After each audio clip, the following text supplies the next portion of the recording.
The alleged discovery of huge caverns, or sort of massive pillars beneath the famous big pyramids.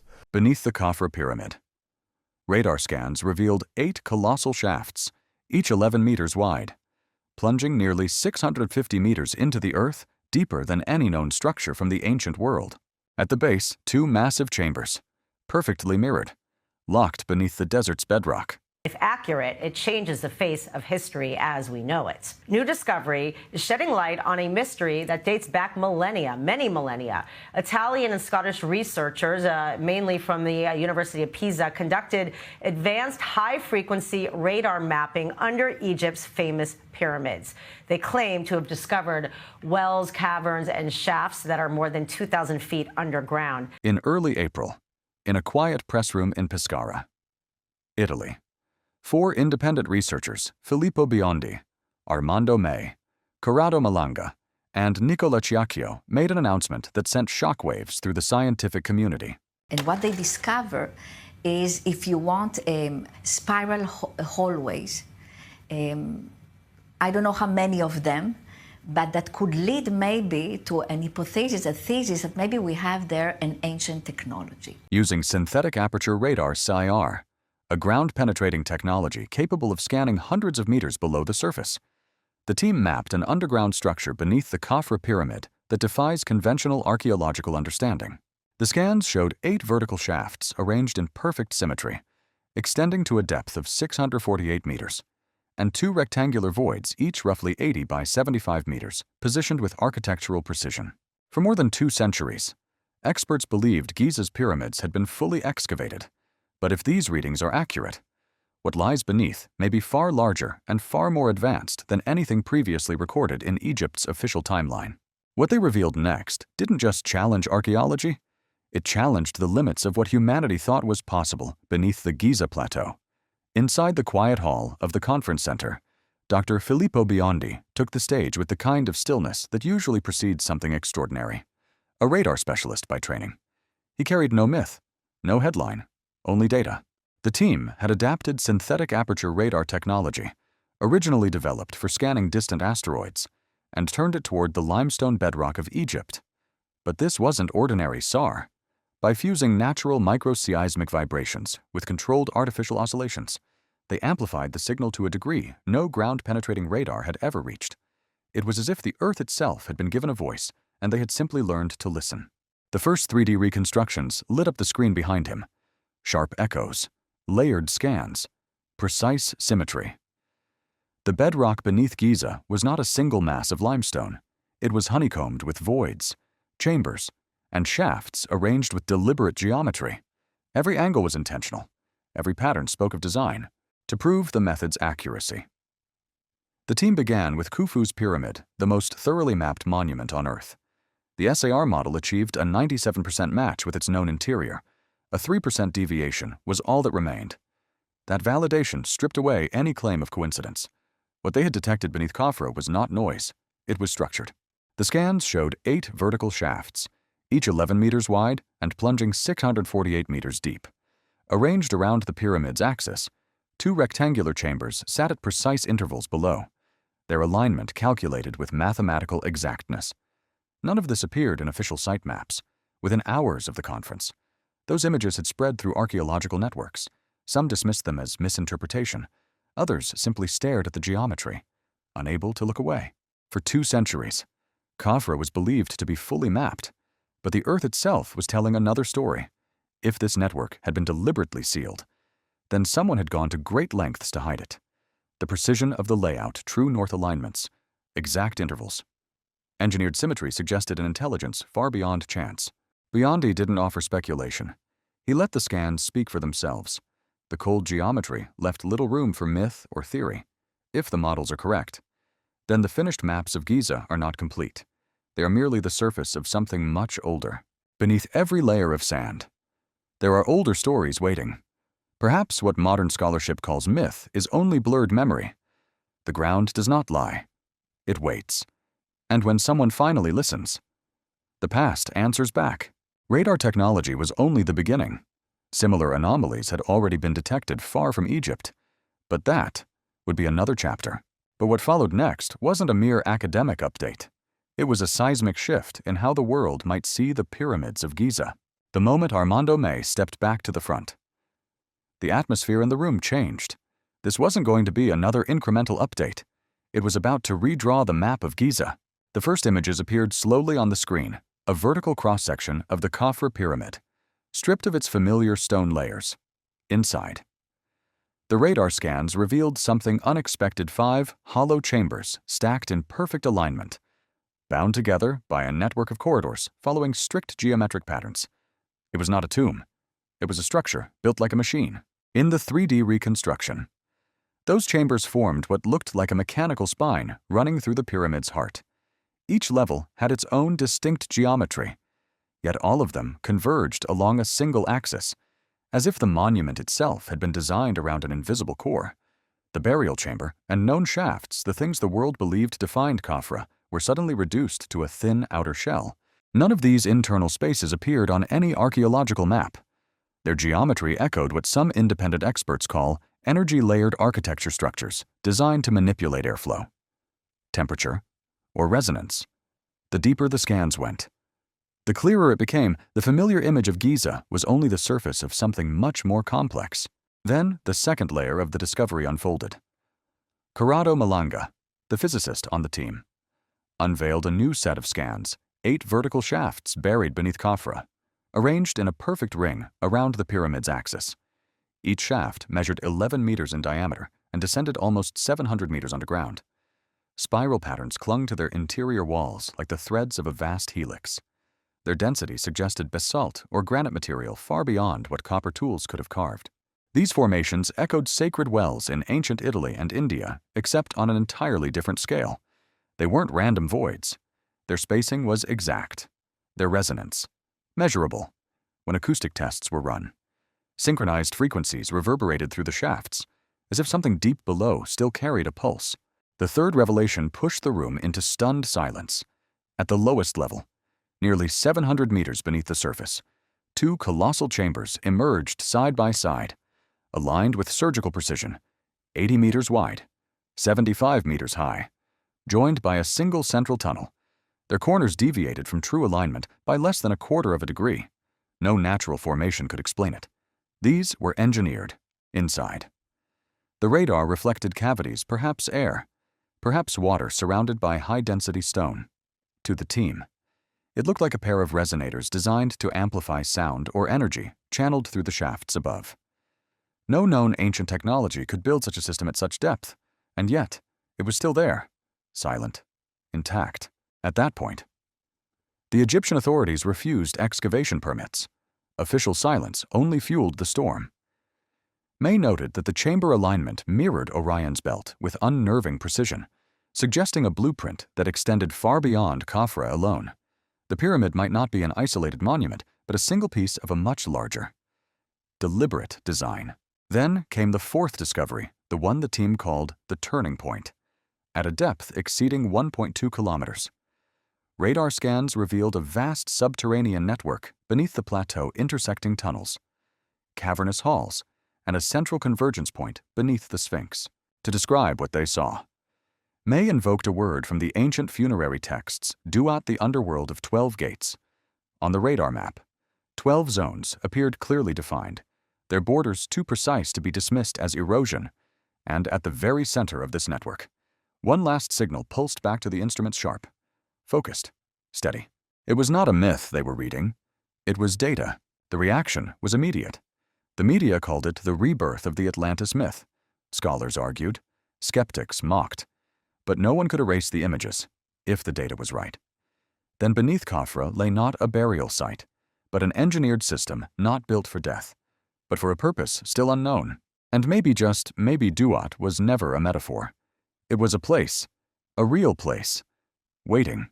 The echoes of the radar scans had barely faded when the presentation took a turn no one expected.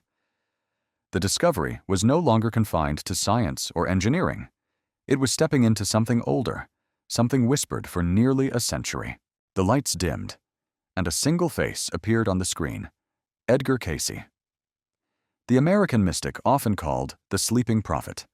In 1932, during one of his many trance readings, Casey spoke of a hidden chamber beneath the Sphinx, a place he called the Hall of Records.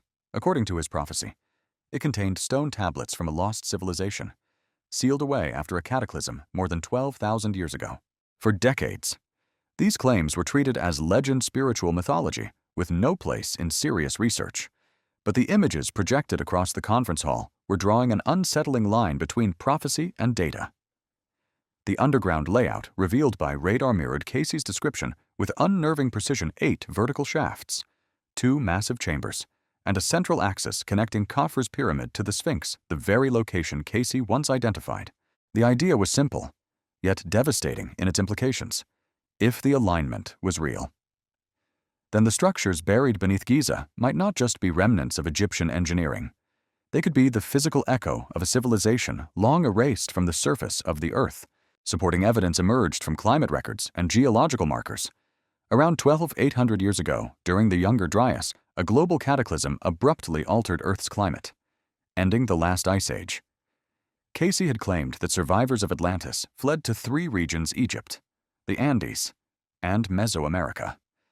Modern archaeology had never taken that claim seriously, but the radar data seemed to trace the outline of something designed, something deliberate. The 8 shafts and resonance chambers bore a striking resemblance to Casey's crystal energy system, a theoretical structure meant to harness both terrestrial and celestial forces. A 3D reconstruction overlaid the radar scans with classical diagrams of Atlantis recorded in ancient Greek texts. The resemblance was undeniable: concentric rings, radial tunnels, and a central hub. If it was a coincidence, it was a colossal one. But if it wasn't, then the discovery beneath Giza might be the first physical trace of a lost chapter in human history. The final slide returned to Casey's most famous prediction in the age of Aquarius. When 4 major planets align, the gate of Giza would open and humanity would remember its origin. Astronomical models place that alignment in 2025. The room did not burst into applause. It simply froze. The weight of the claim pressed against the silence.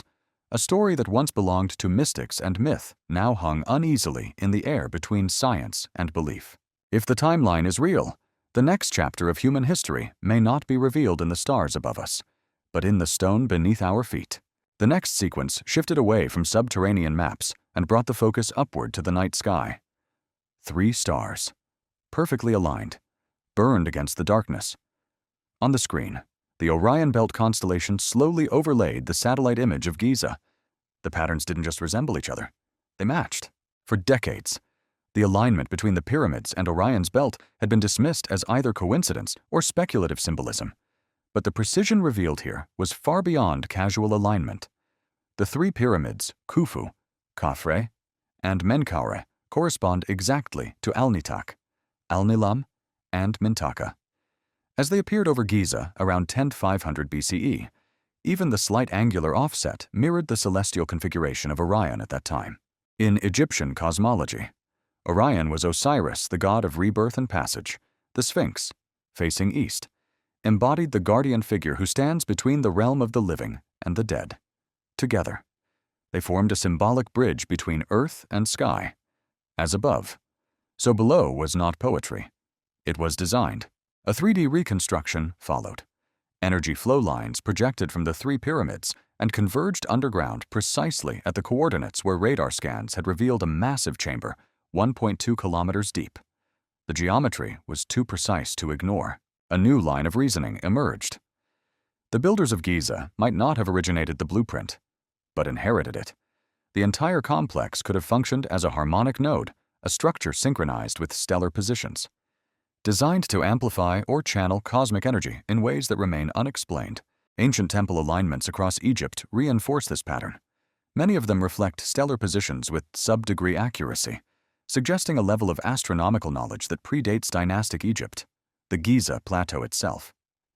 When mapped in its entirety from the Valley Temple to the Sphinx, and as far as Dashur forms a projection of the Orion and Leo constellations, on the equinox, sunlight travels through the Sphinx-Khafre axis, producing a focused reflection event that aligns perfectly with the star map. It is unlikely this was mere spectacle. Its precision implies intentional calibration. If the plateau mirrors the sky, then whoever built it possessed an advanced understanding of cosmic cycles and if such understanding existed more than 12,000 years ago. The central question begins to shift. It is no longer about how the pyramids were constructed. It is about who or what kind of civilization conceived the blueprint in the first place. For a moment, the hall seemed suspended between past and present. The conversation shifted from archaeology to energy, from stone and sand to resonance and power.